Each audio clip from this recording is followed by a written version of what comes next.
Welcome to the debate. Usually a financial ledger implies, cold, sterile precision.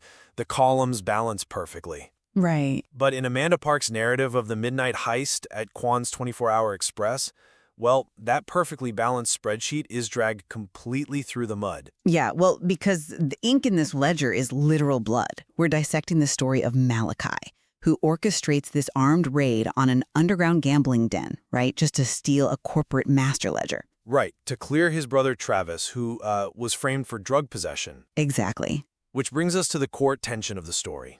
Is Malachi's vigilante justice a tragic, self-sacrificing corrective against a corrupt system? I take the side that his actions were honestly completely necessary to breach an untouchable corporate hierarchy. And I take the opposing view. I think Malachi's reliance on brutal, physical coercion entirely strips him of his moral high ground. I mean, it reduces him to the exact monstrosity he's trying to destroy. So let's lay out what Malachi was actually up against here. CEO Marcus Collins used this gambling den to launder embezzled union pensions. Right. And when Travis, who's an auditor, gets too close, Collins has him framed and ruined. The legal avenues are completely bought and paid for. Sure, they are. So, Malachi couldn't just subpoena this ledger. He had to forcibly extract it to pierce this wealth-insulated fortress Collins built. The system was definitely rigged, but we really can't sanitize what Malachi actually did to get that book. He didn't just break a window. No, he didn't. He orchestrated a raid that left 2 people dead, Raymond, the den operator, and a security guard. And he later terrorized the CEO's family in their own home. He adopted the exact tools of fear and collateral damage used by his enemies. Wait, I struggle with equating those two things. Collins committed systemic violence from a walnut-paneled study. It's still violence, though. Right, but he destroyed a man's life with a pen, completely insulated from the consequences. I look at Malachi's actions not as adopting new tools, but as a direct translation. A translation? Yes, he took Collins's quiet, sterile violence and simply translated it into the physical realm. A place where Collins could no longer hide from it. I don't know. I think he definitely introduced a fundamentally different kind of horror. There is a profound gap between white-collar corruption and literal physical butchery. Is there, though? Absolutely. When Malachi's muscle, Terrell, takes a steel crowbar to crush Raymond's skull, well, that blood is on Malachi's hands. Think about the logic behind the felony murder rule. Remind me of the exact mechanism there. Well, it exists precisely for situations like this.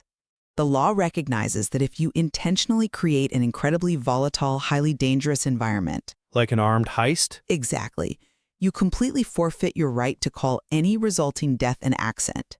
You assume the moral and legal risk for everyone in that room the second you kick the door in.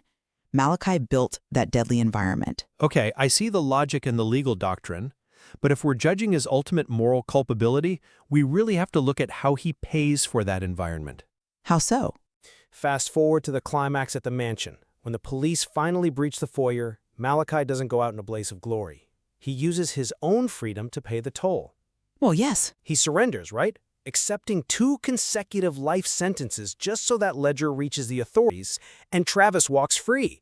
Doesn't that immense self-sacrifice prove he held on to his humanity? It proves he loves his brother, absolutely. But at what cost?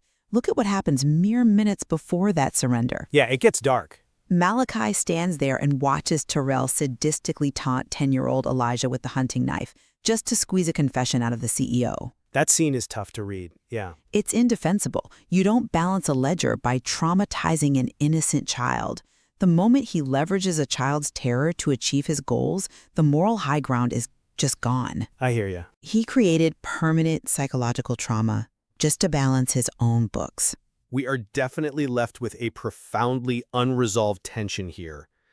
I still view Malachi's balanced ledger as a necessary, albeit tragic, victory against corporate insulation. Yeah. Because sometimes physical force is the only mechanism that can shatter that kind of fortress. Wow, I see a permanent moral stain. It's a situation where the pursuit of justice required the destruction of innocence, leaving everyone fundamentally corrupted. It also raises a fascinating mechanical question about our modern reality. We're moving rapidly toward entirely digital finance, right? Oh, absolutely.